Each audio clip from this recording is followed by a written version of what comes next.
because I personally believe that if at least one person wants that child to live between the two people who created the child, that the child should not be aborted. I strongly believe that. I'm not going to say that a man deserves the right to tell a woman that she cannot have the child, but I don't believe that the exclusive decision to allow the child to live should only be on that of the woman. I don't think that that's fair. Women are going to say, oh, well, it's my body. What happens if something bad happens to me and I was attacked by somebody and a child as a result? He's not looking for a child. He's in prison. That's different. I'm talking about on the normal day-to-day circumstances where you're careless about your decisions. You sleep with the man, you end up pregnant by that man. You don't want to tell him that he's the father, and you decide to abort the child without his knowledge or consent. That's what I'm talking about, and I think that that's wrong.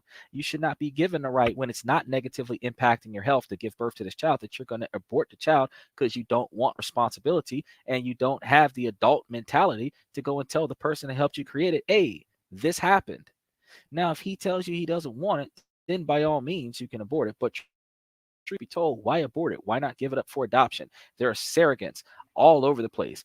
There are women over menopause stage that wants children. Why not just adopt out the child instead of eliminating the child? But there are so many people that believe that, oh, we should be able to abort the child.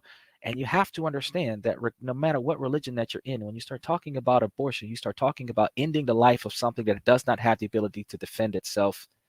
And while that is deemed a crime in certain areas of the United States, it is allowed in certain circumstances, even if it goes against your own religious beliefs. So when you claim that anyone who claims to be Catholic or Christian, one of those top 10 commandments is that you're not supposed to be taking lives unjustifiably and unnecessarily. And if you're over there getting abortions, you're not even honoring your own religious beliefs. So there are no morals and ethics behind aborting a child that is not negatively compromising your health. There's no morals or ethics behind it. There are none. If you don't want it, give it away.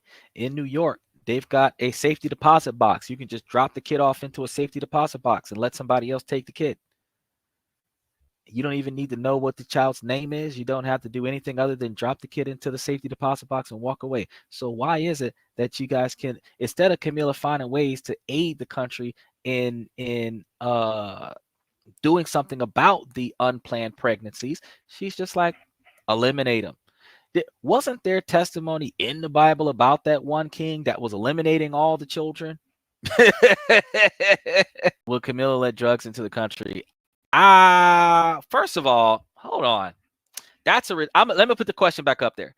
So he is asking me, will the vice president allow, because she's only the vice president for like the next 30 days, 45 days. And then after that, she's not even vice president anymore.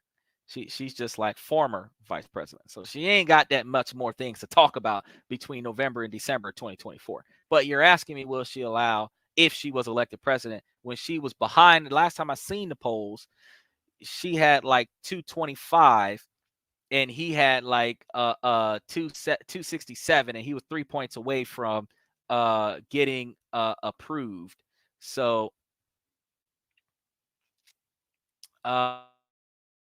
hold on a second, because you're asking me, did I kick you? No, I did not.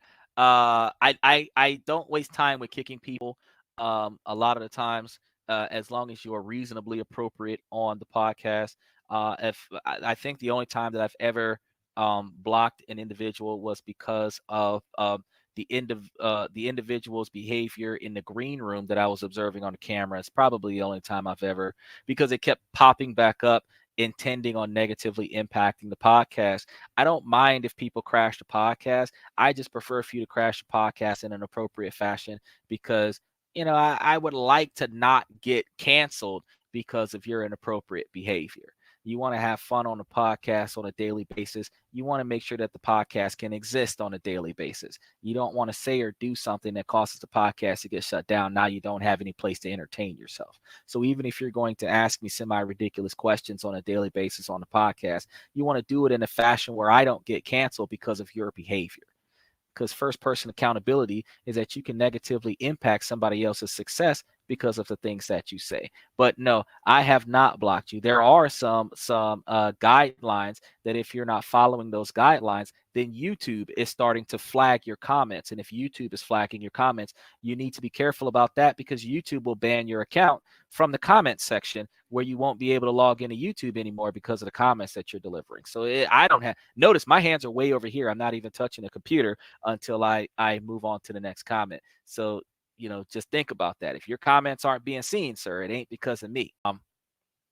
But when you ask me about is Camila bringing drugs, allowing people to bring drugs into the country, first of all, no president in the United States history has control over whether or not people commit crime in this country, and no president in U.S. history has ever had control over whether or not drugs or guns or anything else gets imported or exported out of the country. ATF and CIA and the FBI have joint task force that work together to try to minimize and reduce that. But I'm going to be honest with you, with the high rates of fentanyl in the country over the years, they are not able to stop everything from happening. And I'm not going to blame any president or vice president for that particular type of scenario. But when we start thinking about 9/11 real quick, we need to just remember that the same U.S. government that allowed 2 airplanes to crash into U.S. territories, that took off from U.S. territories and flew into U.S. airspace and destroyed U.S. citizens' lives and livelihoods, and devastated the country for generations to come, is the same U.S. government that is still employed today. So I can't say, if they can't stop 2 planes from causing trouble in the United States airspace, that they can do anything about the stuff that's being smuggled across the border. That's just facts. I'm not even going to sit here and talk bad about folks. I'm just saying that's just facts. You had 2 of the, and really it was more than 2 planes, because you had 2 planes crash into the 2 twin towers that used to exist up until 2011. And then you also have the one that crash landed on the Pentagon land, the front lawn. So at least 3 planes that didn't get stopped. They should have been eliminated before they caused devastation. The twin towers should have never fallen. But let's just understand that not everybody is perfect. People make mistakes or fail to take action. It just happens. He says, I think that it's okay that abortion is wrong. I'm not saying that abortion is wrong. I said that it is wrong for me not to have a say in abortion when I'm the father. That's what I said. I said that those people who think that taking a life is wrong should think that abortion is wrong, because abortion is taking a life.